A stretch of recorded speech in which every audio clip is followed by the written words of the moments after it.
नमस्कार दोस्तों, मैं हूं डॉक्टर गगन पटेल, आयुर्वेद चिकित्सक, और आपका स्वागत है आयुर्वर्धिनी पंचकर्म सेंटर में। गले का दर्द और कमर का दर्द जो नसों के दबने के कारण होता है, यह दर्द बहुत ही आसान नहीं होता, काफ़ी तकलीफदायक होता है और इस तकलीफ के कारण लोग जनरली डॉक्टर के पास जाया ही करते हैं। जब हम किसी चिकित्सक के पास जाते हैं तो डॉक्टर जो हमें सबसे पहले चिकित्सा उपलब्ध कराते हैं वो होता है मेडिसिनल ट्रीटमेंट, अर्थात औषधि के द्वारा चिकित्सा किया जाना। पर क्या आपको पता है कि नसों के दबने पर जो हम दवाई खाते हैं वह किस प्रकार से काम करता है? आइए मैं आपको समझाता हूँ। ये एक कमर के हड्डी का नमूना है। यह है इंटरवर्टिब्रल डिस्क, ये डिस्क का बल्जिंग है और यह नस है, ठीक है। ये स्पाइनल कॉर्ड से निकलने वाले ये लंबर नर्व्स हैं। इन नसों में दबाव के कारण हमें दर्द होता है। अब सोच के देखिए, हम इसके लिए जो दवाई खाते हैं वो किस प्रकार की होती है। सबसे ज़्यादा कॉमनली यूज़ होने वाला जो दवाई है वो है नॉरट्रिप्टिलिन और गाबापेंटिन का कॉम्बिनेशन होता है, जो कि एक न्यूरोटॉनिक होता है, जो कि न्यूरॉन से रिलेटेड जो पेन होते हैं, जो दर्द होते हैं, उनको दूर करने का काम करता है। अब ये समझिए कि ये जो दवाई हम लेते हैं वो है तो बहुत ही शानदार, बहुत ही असरकारी दवाई है। उसे लेते ही हमारे नसों का जो दर्द है वो ठीक हो जाता है। पर यह दवाई किस प्रकार से काम करता है उसे समझना आवश्यक है। इस नस में दबाव का जो कारण है वह है यह डिस्क का बल्ज होना। हम जो चिकित्सा करते हैं वो चिकित्सा है इस नस का चिकित्सा। जो मेडिसिन हम लेते हैं वह मेडिसिन इस नस में आने वाले सूजन को या फिर इस नस में होने वाले परेशानी को दूर करके इसके दर्द को तो दूर कर सकता है, पर वह इस बल्जिंग को ठीक करने के लिए काफ़ी नहीं है। अब ऐसा समझते हैं, आप जो जूता पहने हैं उसमें कोई कीला लगा हुआ है और आप उस कीले को निकाले बिना अपने पैर के घाव का चिकित्सा करते हैं। उससे आपको राहत जरूर मिलेगा, पर जैसे ही आप उस जूते को दोबारा पहनेंगे, खड़े होंगे या फिर चलना शुरू करेंगे तो वह कीला फिर से आपके पैर को चोट पहुंचाएगा, दोबारा घाव होने की संभावना पर्याप्त मात्रा में रहेगी। ठीक उसी प्रकार आप जो औषधि ले रहे हैं उससे आपके नर्व में होने वाले तकलीफ को तो आप ठीक कर सकते हैं, पर ये जो कीला नुमी यहाँ पर बल्ज निकला हुआ है उसका क्या? वो तो अभी वहीं का वहीं है।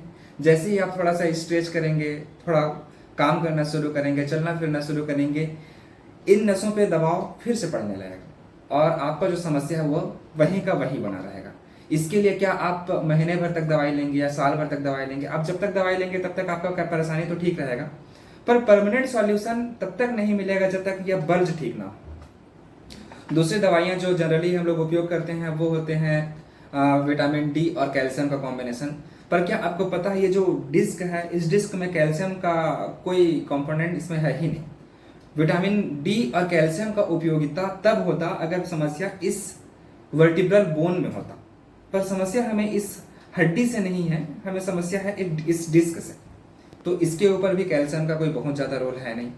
तीसरी दवाई जो सबसे ज़्यादा उपयोग होता है, जो सबसे ज़्यादा लोकप्रिय भी है लोगों के बीच, जिसको बिना किसी चिकित्सक के प्रिस्क्रिप्शन के भी लोग बड़ी आसानी से उपयोग करते रहते हैं, वह है पेन किलर।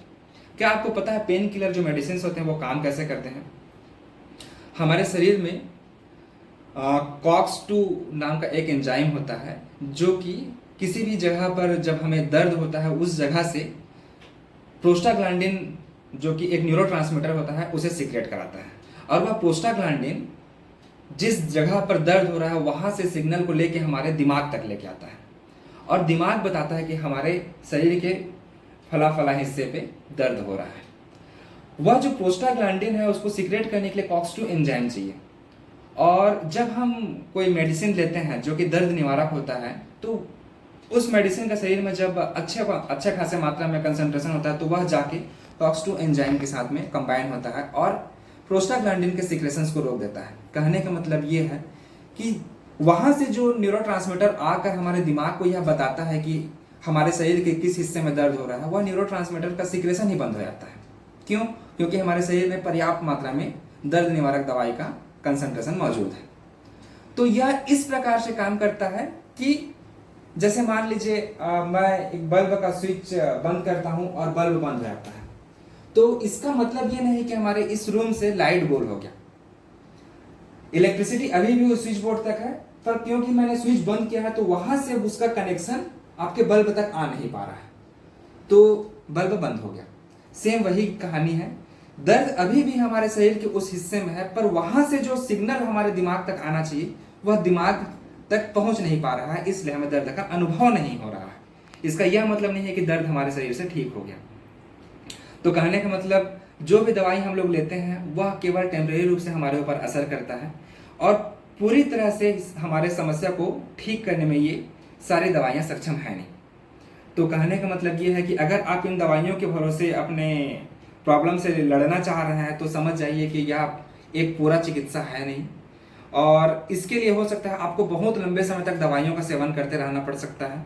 और चूंकि जो दर्द निवारक दवाइयाँ हैं उनसे हमारे शरीर को बहुत सारे साइड इफ़ेक्ट्स भी होते हैं, तो लंबे समय तक किसी केमिकल वाले मेडिसिन का सेवन बहुत ज़्यादा सुरक्षित है नहीं। इन दवाइयों का केवल चिकित्सक के परामर्श से ही उपयोग करना सही है, पर लोग अभी इसे अपने मन से ही बहुत ज़्यादा उपयोग करते हैं, तो ये बहुत ही गलत है। इससे आपके स्वास्थ्य के ऊपर विपरीत असर भी पड़ता है। तो इन सभी समस्याओं को पूरी तरह से दूर करने के लिए आपको एक अच्छा थेरेपी चाहिए, जिससे जो बल्ज है, डिस्क का जो बल्ज है वो पूरी तरह से दूर हो सके, इंटरवर्टिब्रल डिस्क का जो थिकनेस है वो पूरी तरह से फिर से दोबारा पहले की तरह हो सके, और अच्छे एक्सरसाइज आपको पूरी तरह से ठीक करने में सक्षम है।